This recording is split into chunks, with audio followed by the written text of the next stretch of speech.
From Studio 3 at Buzz TV, it's The Horse's Mouth with Tom McManus.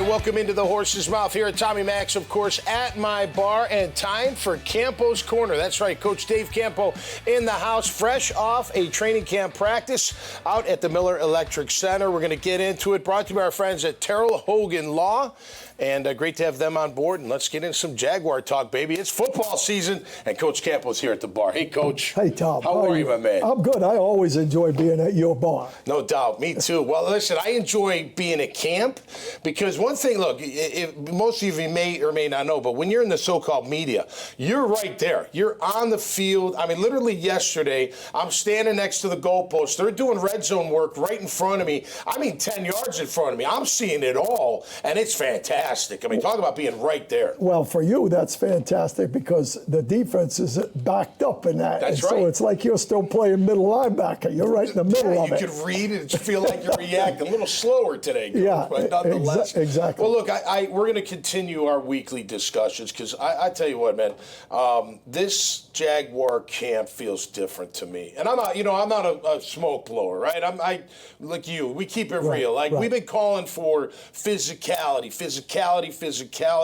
and that's what you've seen this training. I mean, to me, it's like night and day from last year where there was hardly any violence to this year to where they're banging quite a bit throughout all of camp. So the whole organization was messed up last year. Yep. You know that. Yep. I mean, they came off of a solid finish.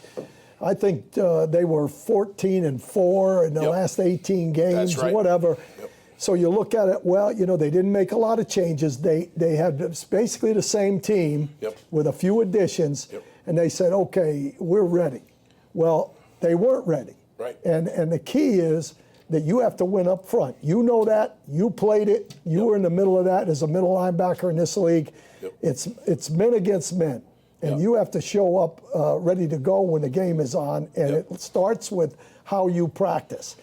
It's changed with the collective bargaining agreement and everything. You can only do so much. You really have to make sure that's got to be in your mentality as a coaching staff to get that done. And I think they've got that now. I just think, look, just from experience, you have way more than I do. You earn the toughness in camp. You earn the grit in camp, that mental toughness, the emotional, physical, learning how to be physical against the opponent. I think it comes from camp. Now, you could be a veteran-laden team that's battle-tested across the board. Right. No, maybe they don't need to be that physical during training camp. Maybe as we get closer to the regular season, we amp it up, but not through the whole thing. But a team like last year and the year before, where that was their Achilles heel, so to speak, being out physical, they've changed. Look, at least from a training camp perspective, they've changed that dynamic, or at least they're trying to. I think they've also changed a little bit of their philosophy because I've seen more two tight end power football than we did the last 2 years, really. Fullback in the backfield. I go back. Listen, football it still comes down to blocking and tackling. That's football, and that's what happens up front. I go back to the old days, even when I was trying to make my college football team, the first thing you did was bull in the ring. That's right. And the guys that showed up, especially for a young guy, how does a young guy show that he can play in the league if you don't put him out there one-on-one with people and let them get after each other? It's been a pressure cooker the entire camp. What did they do the first day? Threw them in a red zone drill. Nobody was expecting that, but they wanted to put the pressure on this team. I really like it. Let's look at the offensive line. It's still a concern, but to me it's more the depth because look, their second team lined up today, and I think majority of it was second team. I'm sitting there going, man, I don't know. I think there's some college offensive lines that might be better than that collective group. Now, our starters, they have come to play. And I gotta tell you, Brandon Sheriff, he's got a new head of steam. He's got something because he has been very violent, very physical, very aggressive in this camp. Mitch Morse, same thing. It is contagious. Ezra's getting physical. We knew Anton, you knew Cam, but I'm telling you, that interior three, which we've been concerned about, at least those three starters, they're getting very physical. Now, Cole Van Lanen has had a physical camp. There's no doubt about it. Nance, he's had a physical camp. And by the way, you know who's had a physical camp? Fortner. Yeah. I've heard his name called a ton by the coaches, saying great job, great job, great job, and he's playing a little bit of guard. Well, that's what I was just going to say. I really think that individually they have more depth this year than they had before. For example, Shatley may not make this team this year, his last year. Now, he probably will because of the mental. Right. You know, if somebody goes down, you know that at least he's going to be in there. But I think the young guys on this whole football team are better. I go back to Gregory Jr. on defense. He was a factor last year, and they ended up waiving him injured, which is maybe why they waived him. But the guys that they've brought in have passed him by athletically. So I think the whole football team, they may not have depth all the way across the offensive line, but individually, like you just said, you know, a guy like Van Lanen, a guy like Fortner, you know, he's being pressed. He is. You know, he's probably not going to start. I know he got a lot of grief last year, some of it rightfully so. I don't think all of it, but he has answered the bell. And look, you know what? I like that he's trying guard. He's a big guard. If he can make it happen, he's a big guard next to Morse if they need him. So I think offensive line, I think overall they've upgraded the roster. There's no doubt. They look bigger. They are more physical. I think the players that they've brought in, more physical. That Mason Smith from LSU, that D tackle, he's going to be fun to watch. I think Jefferson, who's hurt now, probably won't play in the preseason game. Both of those guys are physical guys. So, you know, to me, that's what you're looking for in a rotation. You're looking for a guy that can come in for 15, 16 plays a game, 20 plays a game, and you're not going to go back a step physically. Of course. And I think that's what they've done with the depth. Now, I'll tell you what, I think our defensive backs, if they listen to us, they're sitting there going, man, forget these up front guys. We're the ones that set the tone. And you know what? They may not be wrong, Coach, with Ryan Nielsen's approach, with that press two, you know, get up in their face, press coverage, dictate what's going on. You have to be aggressive. You have to be very aggressive in those kind of situations. And that can be contagious as well. So I'll tell you this, coverage has been very tight, and they've been very physical on the outside and deep in that secondary. Well, you know, one of the guys, this Savage kid that was a safety, he's still in a red jersey because he's PUP'd, but he'll start, in my opinion, at nickel. But the reason I bring him up is exactly what you're talking about, because Doug Peterson twice, I've heard him say pound for pound, he may be one of the toughest guys on the football team. He's a defensive back. So, you know, to me, I think they've improved in that area, and that's going to go a long way, I think. Well, think about this. You got Darby, who's a starter, and he looks really good, especially in that man-to-man press coverage. You've got the young kids, Prince and Jerry and Jones, who they love. They absolutely love these kids. I don't blame them. You throw in Flowers, who you really like, Edmonds, who we both really like as well, and Flowers. Look at that six right there that are brand new to this defense, and they may all make the team. I mean, every one of those guys may be on this 53. I believe they will. I believe they will. And again, that's what you're supposed to do. You have to. You're only as good as your 53. You know, the starters, that's great, but you have to have some guys that if something happens, and it's going to happen. I mean, injuries are, you know, that's the way it is in this league. You know, it's a tough league. And you have to have some guys that can come in and kind of not tread water. You have to have some guys that can come in and up the ante. Am I wrong in saying that every backup, and I'm biased, but every backup should be able to start? Yes. Right? At least for a game. Maybe not the whole year, maybe not 6, but maybe to plug in, hey, we need you for this game. He'll give you the best that he can give you, and it's good enough. You know what I mean? Guarantee you they didn't have that 2 years ago. No way. And last year I thought they made a little bit of improvement. But I think they're better suited for that this year. I think so too. All right, we're going to take a timeout here at the bar. We've talked heavy on defense. We want to get into the offensive skill positions. There's a lot of exciting things happening, especially with Travis Etienne Jr. We're going to get into that and more. It's Coach Campo. It's Campo's Corner with Coach Dave Campo. We do it right here at the bar on the Horse's Mouth, and we'll be right back. All right, welcome back to Campo's Corner with Coach Dave Campo here on the Horse's Mouth, of course, at Tommy Mack's. Just probably the best bar out there in the city. Coach, what do you think? Oh, Absolutely. Absolutely. I don't go to any other ones. I only go to yours. No doubt. No doubt about it. All right, we spent some time on the O-line, spent some time on defense. What have you seen out of the offensive skill positions? A young kid, Brian Thomas Jr., of course, our quarterback, and Trevor Lawrence, and Etienne Jr. What are you expecting out of those guys? Well, first of all, the one you didn't mention is Gabe Davis. And I really think that Gabe Davis is going to be a special cat along with those guys. I see him as a more physical guy that can go up for the football, aggressive, should be a good in red zone receiver.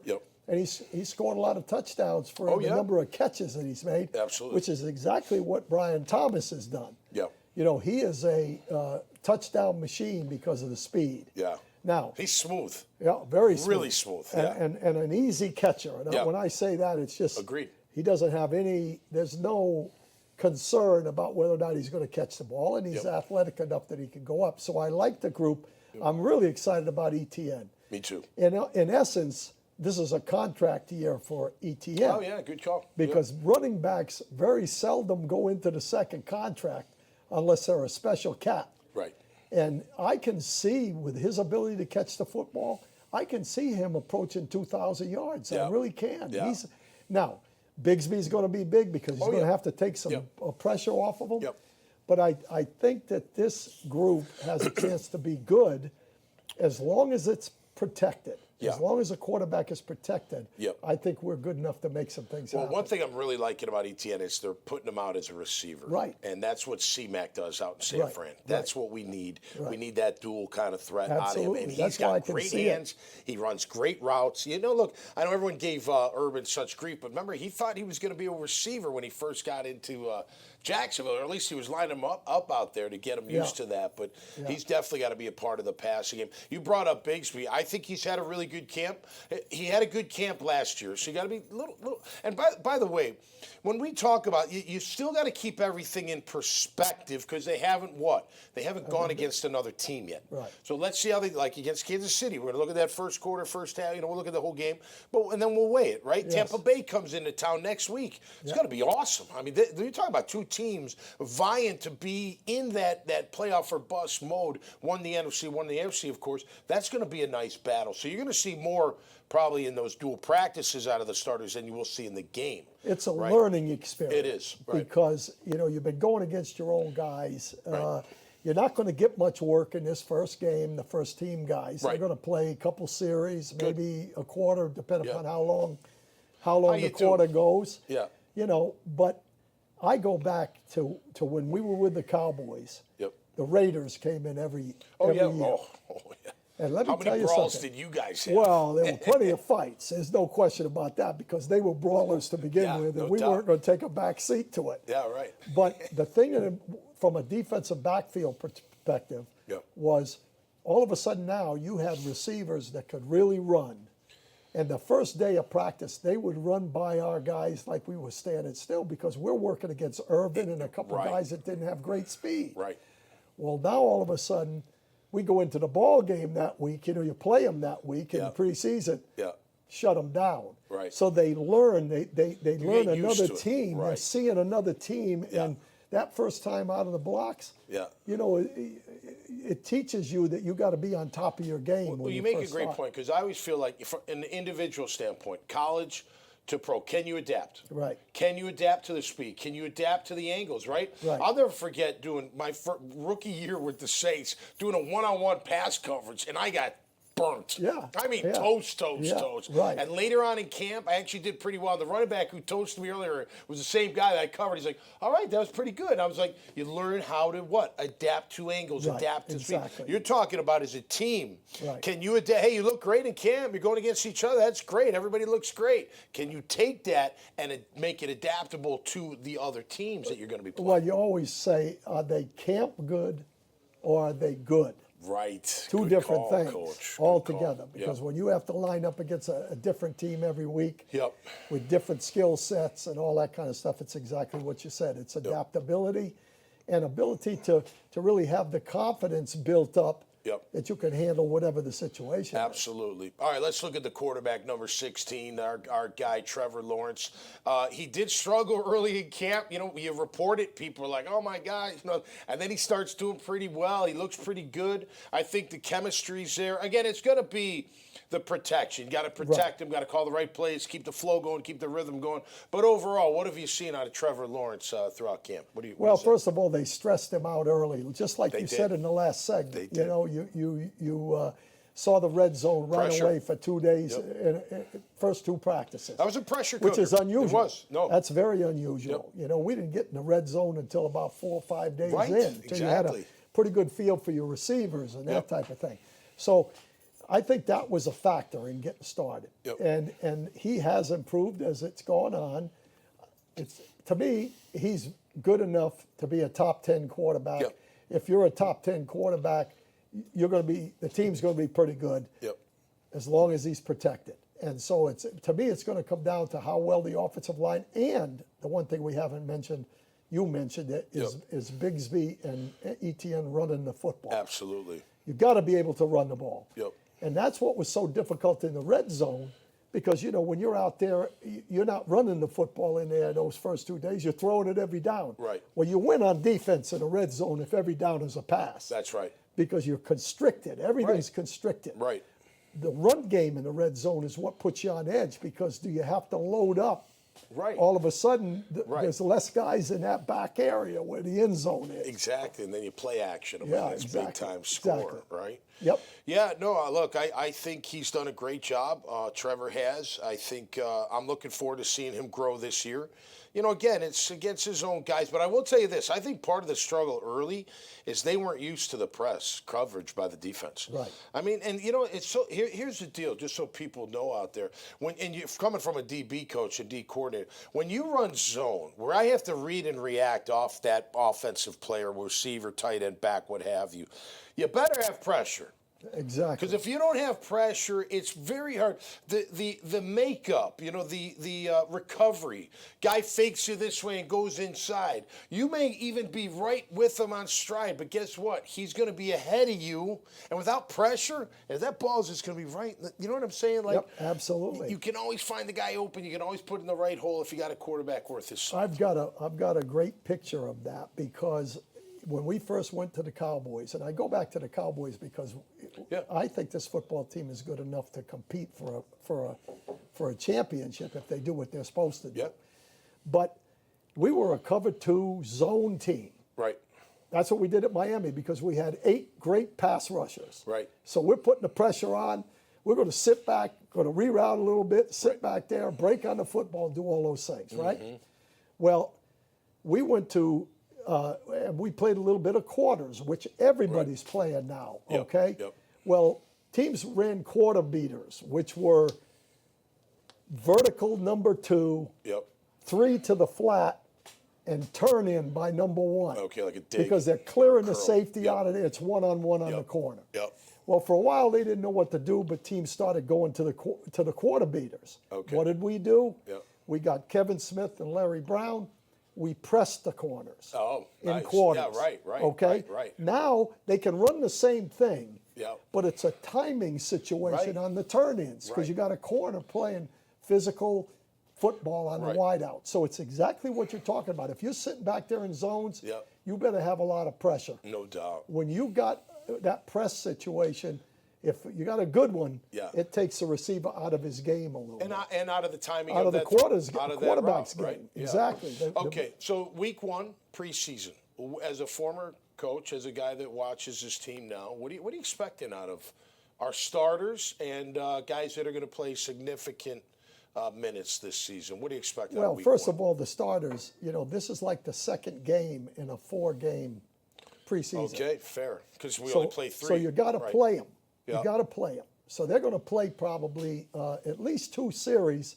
If the series are not very long, they may go 3 series. They may go into the second quarter. If they have success in those 2, and success, I mean they score. Yeah. I want to see a touchdown, not just a field goal. Although I want to see Campo.